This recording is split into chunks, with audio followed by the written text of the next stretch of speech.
Mirador, c'est barbant. Les antivaleurs sous les fourches codines de nos chroniqueurs. La Guinée, à travers le CNRD, ne lésine pas sur les moyens visant à charmer le voisin malien, je le disais tantôt. Et après avoir donc boycotté les sanctions économiques décrétées par la CEDEAO contre la République du Mali, mettant ainsi en mal l'organisation sous-régionale, les autorités guinéennes ont ouvert le Conseil des ministres d'hier jeudi 4 août à une délégation gouvernementale malienne, alors que cette équipe à Printemps était censée quitter Conakry avant-hier mercredi. Prise au dépourvu par cette initiative des maîtres de Conakry à Printemps, les ministres ont été presque retenus par le bras pour assister à cette session du Conseil des ministres. Ce conseil intergouvernemental guinéo-malien intervient au moment où les deux pays, dirigés par deux colonels réputés bons amis, sont invités par des voix comme l'artiste Salif Keita à créer une fédération Guinée-Mali. Cette idylle, c'est la question que pose Talibé, entre Conakry et Bamako, n'est-elle que circonstancielle aux deux transitions militaires dans les deux pays? Voici donc la question à laquelle chacun peut répondre, même vous, auditeurs et téléspectateurs. Talibé là-dessus. Oui, en tout cas, les prémices étaient là. Oui, on sait qu'il y a une délégation malienne qui séjourne en Guinée, une délégation à Printemps de 5 ministres, le ministre des Affaires étrangères et de la coopération internationale, le ministre malien de l'administration du territoire et de la décentralisation, celui des transports et des infrastructures, le ministre de l'économie et des finances et le ministre de l'industrie et du commerce. Toute une équipe. Toute une équipe. Ouais. Et cette visite s'inscrit dans le cadre du renforcement des relations de coopération entre la Guinée et le Mali, qui sont d'ailleurs si particulièrement au beau fixe, qu'on l'a rappelé, que la Guinée a osé, parce qu'il faut le dire ainsi, défier la CEDEAO en boycottant ces sanctions économiques qui ont pratiquement isolé le Mali du reste de ses voisins. Donc le colonel a dit niet, la Guinée ne peut pas se prêter à cette démarche de la CEDEAO. Et donc, qu'une délégation malienne aussi forte séjourne en Guinée, c'est comme une sorte de retour à l'envoyeur, une sorte d'échange de bons procédés, parce qu'on l'a vu quand le colonel Assimi Goïta a décidé de ramener la transition malienne à 2 ans et que les sanctions de la CEDEAO ont été suspendues, et le colonel avait fait une déclaration, le colonel Goïta, et dans laquelle il a encensé la Guinée pour sa posture par rapport à ces sanctions décrétées par la CEDEAO. Et donc, c'est le fait nouveau. On a vu, les images le prouvent, ces 5 ministres, justement, au Conseil des ministres du gouvernement guinéen, tenu hier au palais Mohamed V. On a vu à tour de rôle le président Mamadi Doumbouya leur serrer la main. C'était vraiment très fort en termes de symbolique, en termes d'image, pour dire que les relations entre la Guinée et le Mali sont au top, si on peut le dire. Sont au top, si on peut le dire ainsi. Alors, même dans le compte rendu des ministres, le président de la transition a parlé de la nécessité, donc Mamadi Doumbouya, de renforcer cette coopération. J'ai entendu même parler, c'est ça aussi le malheur, on n'a toujours pas ce texte-là de compte rendu du Conseil des ministres. Ce matin, avant d'entrer en émission, je fais le tour. Mais que fait l'équipe de communication du gouvernement? Je fais le tour des grands sites internet de la place, parce qu'avant, aussitôt le compte rendu fait, nous en recevions la copie dans nos mails. Ce n'est plus le cas, et donc ce compte rendu finalement devient une sorte de trésor, introuvable. Et donc, j'ai entendu en suivant le JT, le colonel parlait d'un projet de construction, je crois, de chemin de fer et de beaucoup d'autres choses, en ajoutant que ne serait-ce que, je crois, ce chemin de fer, les deux transitions pourraient s'être targuées d'avoir en rajouté à l'histoire, en tout cas glorieuse, de ces deux pays en matière de coopération. Donc l'image ne peut pas passer inaperçue. Alors, ça intervient, je crois, dans le sillage d'un entretien ou d'une audience que Salif Keita, par exemple, a eu, je ne sais avec quelle autorité, avec le Premier ministre, où lui, l'artiste, a prêché l'idée d'une fédération Guinée-Mali. Un ressortissant malien. Sachant que la fédération Mali-Sénégal a échoué à l'époque. Oui, un ressortissant malien qu'on a reçu ici il y a quelques mois, lui parlait même d'une fédération à 3 pays. Guinée, Mali, Burkina Faso. Toujours est-il que cela est lié davantage, nous rapportons, au rapport particulier que Goïta a avec Mamadi Doumbouya, parce qu'il faut rappeler que tous les deux ont opéré des coups d'État et sont donc à la tête de 2 transitions qui font beaucoup couler d'encre et de salive. Toujours est-il que, est-ce que c'est une chimère que de vouloir parler d'une fédération Guinée-Mali, parce que vous vous rappelez aussi qu'il y a une cohorte de jeunes Guinéens qui avaient marché de Conakry à Bamako et en sens inverse, et qui avaient été reçus par le colonel Mamadi Doumbouya. Est-ce que, autant de questions qu'on se pose, mais bon Dieu, comme on s'interroge dans l'introduction que vous avez présentée, est-ce que tout cela n'est que circonstanciel aux 2 transitions que les 2 pays vivent? Bonne question. Est-ce une simple chimère? Est-ce de la rêvasserie? Une chose est de recevoir symboliquement les ministres du Mali à l'intérieur du cadre qui est quand même souverain du Conseil des ministres de la Guinée. C'est symbolique, c'est fort, mais de là peut-être... comme on dit. Voilà, c'est quand même... C'est un cadre le Conseil des ministres. Le Conseil des ministres, c'est souverain, c'est restreint à seulement les membres du gouvernement. Alors, mais de là à imaginer la fédération, est-ce que vous pensez que ça amuse un peu la galerie? Non, la fédération, ça ne se décrète pas, en tout cas. Je ne suis pas contre.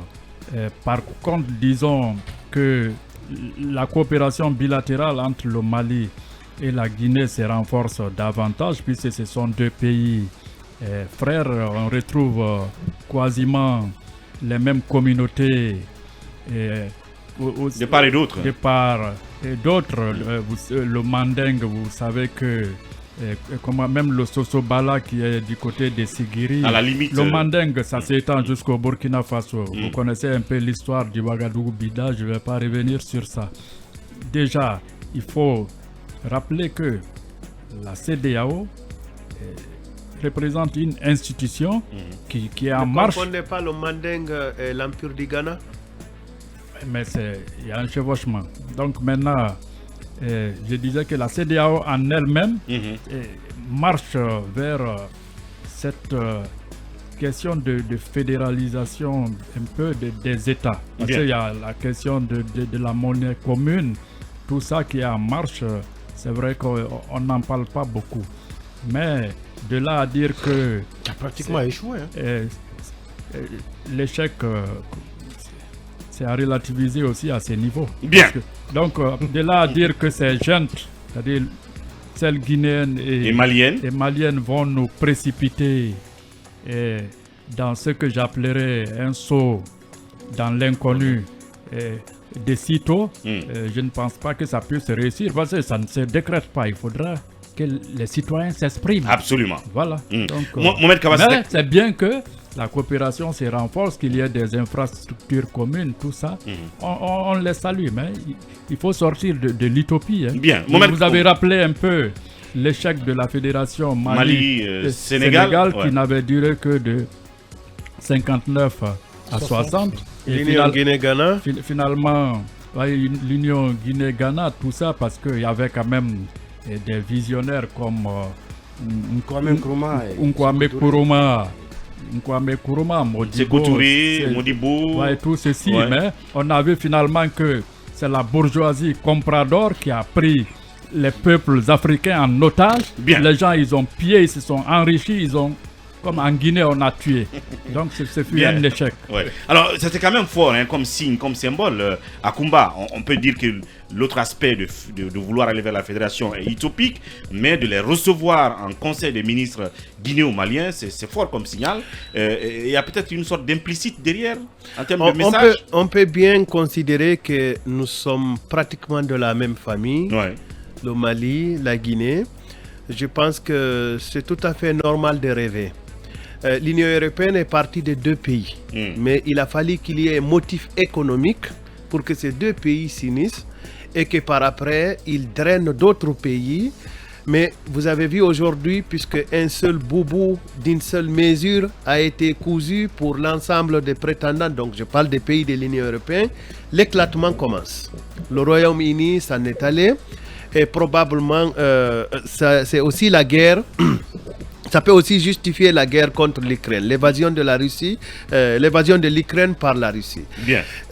Moi, quand même, bien que je souhaite qu'il y ait un pays fort en Afrique... Mais cette guerre, plutôt, comment dirais-je, dissuade les velléitaires de l'Union européenne. Les anti-européens. Oui, je suis d'accord. Voilà. C'est ce que je suis en train de dire par là. Ils ont compris qu'il faut se serrer les coudes. Exactement. Alors, ce que j'étais en train de dire, j'aimerais bien que les deux chefs d'État réussissent au moins à nous construire une communauté politique commune, même s'il est difficile pour l'instant de bannir nos frontières. Mais j'ai une inquiétude. Les djihadistes commencent à prendre le petit déjeuner à Bamako. Et il y a assez de cellules dormantes, d'après ce que j'ai appris, au sein même de Bamako. Bien. Est-ce que ce rapprochement ne va pas nous mettre sous la menace des djihadistes? Je n'en sais pas trop. Mais est-ce que les difficultés du Mali vont certainement se répercuter en Guinée, ou est-ce qu'on va sanctionner la Guinée à cause de son soutien affiché au Mali? Là aussi, je n'ai pas la réponse claire. Mais j'aimerais quand même que nos dirigeants soient assez prudents. Bien. C'est d'abord nous qu'ils dirigent. C'est d'abord notre sécurité qui devrait les intéresser. Et c'est d'abord notre bien-être qui devrait les intéresser. Wouri, Ouais. il n'y a pas ce que le président Ahmed Sékou Touré n'a pas fait pour Kwame Nkrumah. J'ai étudié au Ghana. Les Guinéens sont les plus torpillés là-bas. Bien. Vous arrivez, on vous impose un contrat de loyer d'une année. Que dire de l'Afrique du Sud et de l'Angola? Oui, d'une année. Même si vous devez faire 3 mois, vous devez payer un contrat d'une année. Quand je les regarde, je dis, mais je suis Guinéen. On dit, mais tu es Guinéen, il y a quoi encore? Ça, c'est Kwame Nkrumah que vous avez aidé, pas le Ghana. Bien. Il faut qu'on soit très prudent. Pour l'instant, moi, je vais dire au colonel Doumbouya qu'il a chassé un président guinéen. Il a annoncé une intention de protéger l'intérêt de la Guinée.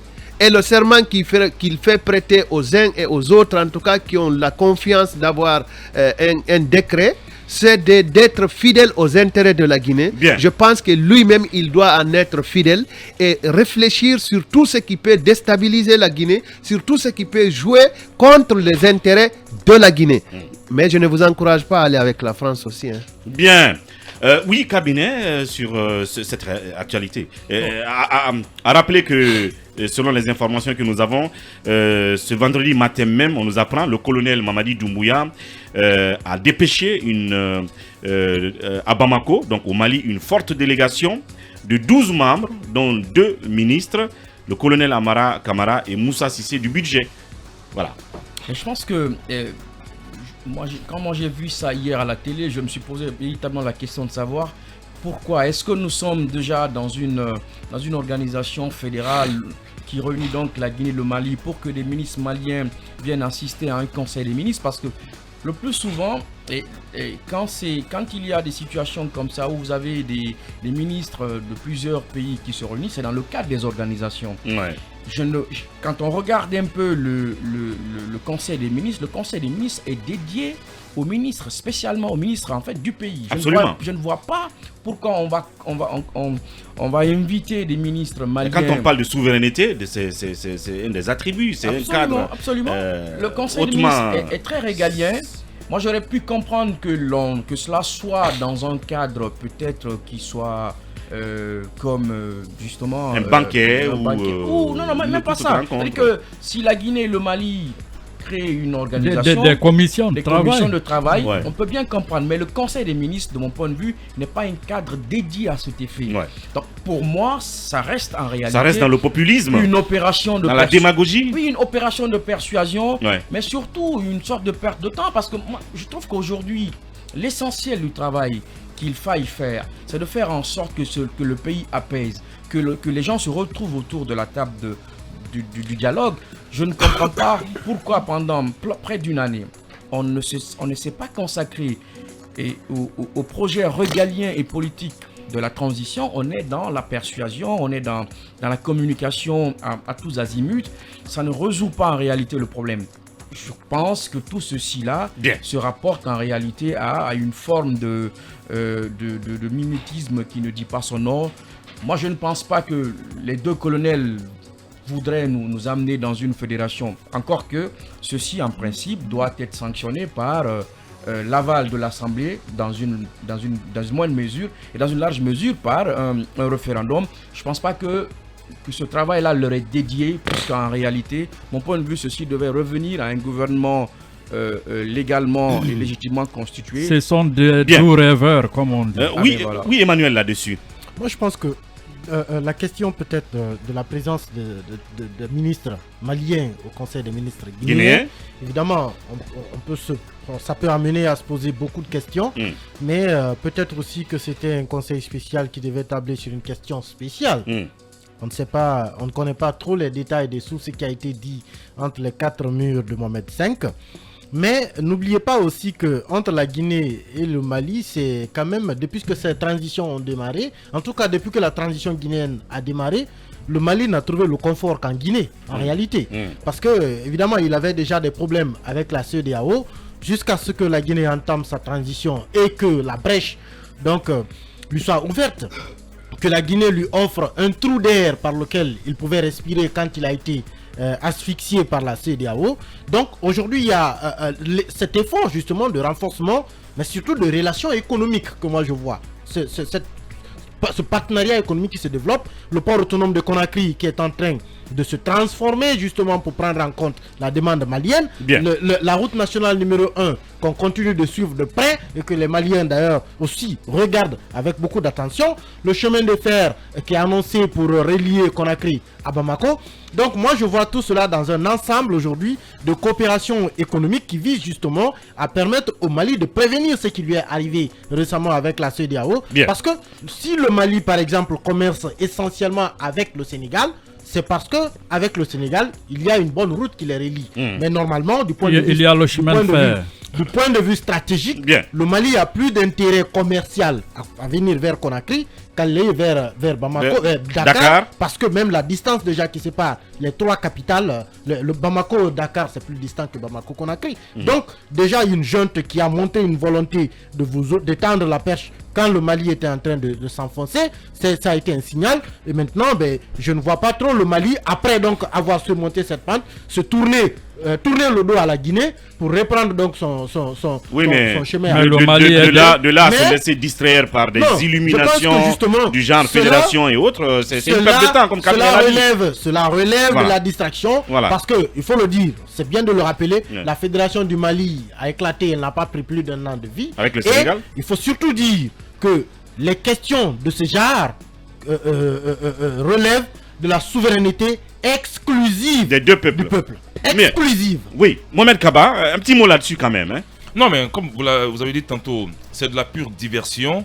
Depuis ces personnes qui ont marché entre guillemets jusqu'à Bamako, j'aimerais y croire s'ils ont pu marcher déjà jusqu'à Bamako. J'aimerais y croire. J'aimerais y croire s'ils ont marché jusqu'à Bamako parce que ça a été très rapide. Et après, on nous invente une histoire de fédération.